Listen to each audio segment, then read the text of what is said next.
Hey everybody, Dr. Whiting here, and today I want to talk about how you can best celebrate and mark this month, which is Stress Awareness Month.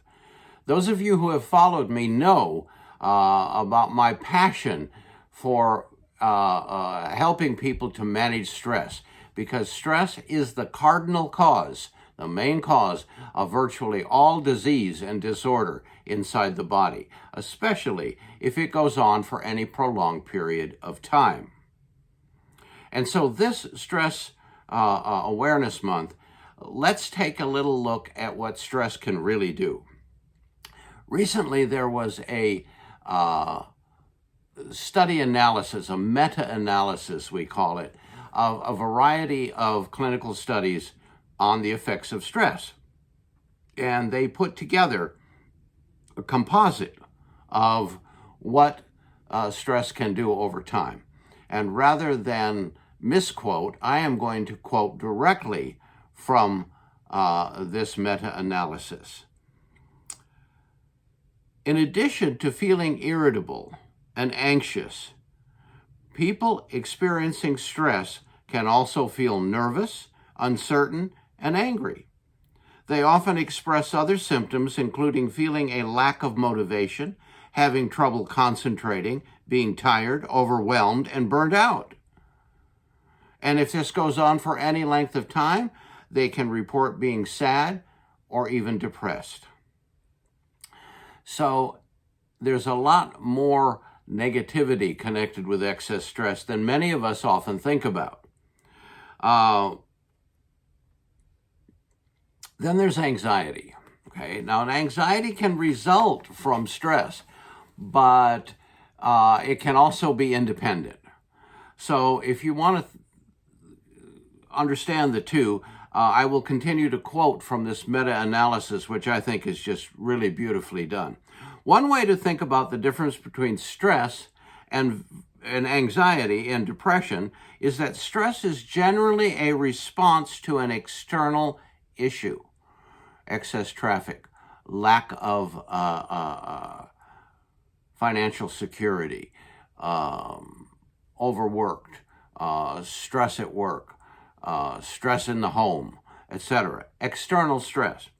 The external cause could be even good things, but if they overcome your energy, then they become a negative, of course.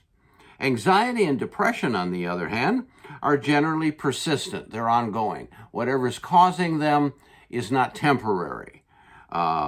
Because even after a stressful external event has passed, these internal feelings of apprehension, unworthiness, sadness are still there and can interfere with your ability to live and enjoy your life. So you can begin to see that there's a lot of things connected with excess stress that you may not have thought of.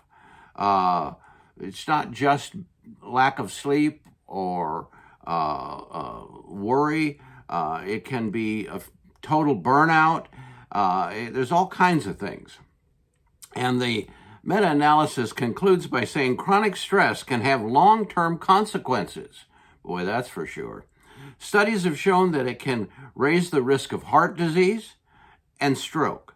It is also associated with a deficient immune system and decreased mental cognitive function.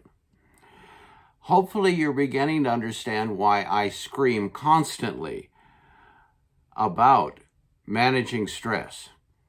So let's talk about how we're going to do that. Well, there are several ways. One, simplify your life. I know you don't think you can, but if you have to, you can do all kinds of things. Number two, mind your own darn business. The majority of stress in our life that forms internally is from our opinions and our attitude and our disapproval of what other people are doing. Mind your own bloody business. Live your own life. Clean your own house. Take care of your own apartment. And you'll find that your stress goes down by more than half just practicing that alone. Next, Live in the present moment. The past no longer exists. The future is not here. Everything that takes place happens now, right now. And if you train your mind to live in the present moment, you will find that you cannot house, the present moment's not big enough to house all of your worries and all of your problems and all of your anxieties. It's just not room. And remember what Mark Twain said. He said 99% of what you worry about in your life never happens anyway. So stop wasting your time. Now let's talk about managing stress from other than a psychological or emotional or mental angle, all of which are very important. But how about the biological angle? Your body requires a lot of nutrients, and when it's under stress, that requirement can go up tenfold, especially for vitamin C, the B complex, with emphasis on B12, and pantothenic acid, which are the stress response supportive nutrients. So if you find yourself under stress, you should be taking a good stress support formula that emphasizes those key nutrients. And that way you can support your adrenal system, your central nervous system, while you're working on your head psychologically. And you will find, I have taken a strong, high-potency stress response formula, support formula, and I have taken people in absolute acute crisis. Couldn't sleep, couldn't even fathom how they could go on another moment. And I've given them massive doses and have brought them down and to the point where they have a good night's sleep within a day or so. So don't disregard the power that biology or biochemistry has on your health and well-being. So in this month of stress awareness, let's realize the serious complications and the many potential side effects from excess stress. And then let us vow to take some psychological, emotional, and mental exercises